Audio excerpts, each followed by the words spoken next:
మాజీ మంత్రి విడుదల రజని మరిది విడుదల గోపికి ఏసీబీ కోర్టులో ఎదురుదెబ్బ తగిలింది. స్టోన్ క్రషర్ యజమాని నుంచి బలవంతంగా డబ్బులు వసూలు చేశారన్న కేసులో విడుదల గోపిని ఏసీబీ అధికారులు అరెస్ట్ చేశారు. ఈ కేసులో బెయిల్ కోసం వేసిన పిటిషన్ను ఏసీబీ కోర్టు డిస్మిస్ చేసింది.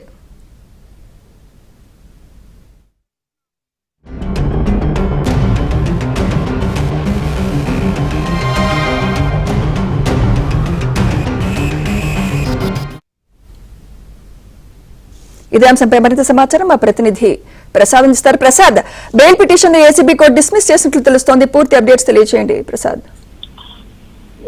సుమిత్ర స్టోన్ క్రషర్ యజమాని బెదిరించి ₹1 కోటి పైగా వసూలు చేసిన కేసులో మాజీ మంత్రి విడుదల రజని మరిది గోపిని చివర ఏసీబీ అధికారులు అరెస్ట్ చేశారు. ప్రధానంగా ఈ కేసు సంబంధించి అప్పట్లో మంత్రి పదవిని అడ్డం పెట్టుకుని అప్పటి ఐపీఎస్ అధికారి జాషువా అన్నదమ్ములతో ఈ వ్యవహారం నడిపినట్టు తెలుస్తా ఉంది. ఉద్దేశపూర్వకంగానే అతను టార్గెట్ చేసుకుని ఆ జాషువా మా కొత్తగా నడపగా ఇతను ఫోన్ చేసి బెదిరించడం, డబ్బులు ఇచ్చే వరకు కూడా వేధించడం వంటి ఘటన పాల్పడినట్టు కూడా నిర్ధారించారు. ఈ నేపథ్యంలో విడుదల గోపి ఇటీవల కస్టడీలో తీసుకుంటూ 2 రోజుల పాటు విచారణ కూడా చేశారు. అయితే తనకు ఎటువంటి ప్రమేయం లేదని మొత్తం తమ భోజన అప్పుడు మంత్రిగా ఉన్న విడుదల రజని చెప్తేనే తన ఫోన్ కాల్ చేసి అతనితో మాట్లాడినట్టు కూడా ఆయన స్టేట్మెంట్ లో ఒప్పుకున్నట్టు తెలుస్తా ఉంది. ఇక అయితే ఈ మొత్తం వ్యవహారంలో డబ్బు డీల్ మొత్తం కూడా జాషువానే నడిపారని, ఇందులో తనకు ఎటువంటి ప్రమేయం లేదని కేవలం ఫోన్ కాల్స్ మాత్రమే ఆయన చెప్పుకొచ్చారు.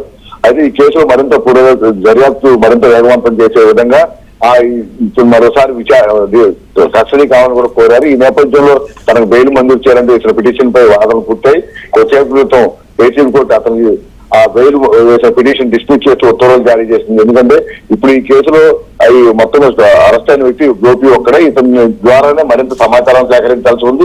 అలాగే ఆ రోజు మంత్రిగా ఉన్న విడుదల రజని పాత్ర ఎంతవరకు ఉంది, ఆమెతో పాటు ఎవరో అతను పిఏ కావచ్చు, ఎవరో జాషువా పాత్ర ఎంతవరకు ఉంది, ఎవరితో ఏ విధంగా మాట్లాడారు, డీల్ మొత్తం ఏ విధంగా నడిపారనే అంశాలపై ఈ ప్రత్యక్ష సాక్షిగా ఉన్న గోపి ఒక్కడే. అందుకని ఇతను పూర్తిగా బెయిల్ ఇస్తే బయట సాక్ష్యాలు తయారు చేయడం కానీ ఈ కేసు పురోగతిలో కొంత జాప్యం జరిగే అవకాశం కూడా వాదన వినిపించారు. అందువల్ల ప్రాసిక్యూషన్ వాదనతో ఏకీభవించిన కోర్టు అతని పిటిషన్ డిస్మిస్ చేసింది. ఇప్పుడు ఇతను మరోసారి కస్టడీ పిటిషన్ కోరిన నేపథ్యంలో మరోసారి విచారించిన తర్వాత జాషువా కావచ్చు, అలాగే మాజీ మంత్రి విడుదల రజని కావచ్చు, అతను పిఏ కావచ్చు, ఇంకా ఎంతమంది పాత్రదారు సొత్తులు ఉన్నారో వారి అందరిపై కూడా అదుగోటించుకునే అవకాశం ఉంది. తద్వారా విచారణ మరింత వేగవంతం అయ్యే అవకాశం కూడా ఏసీబీ అధికారులు చెప్తున్నారు. Sumitra. Right, thank you Prasad.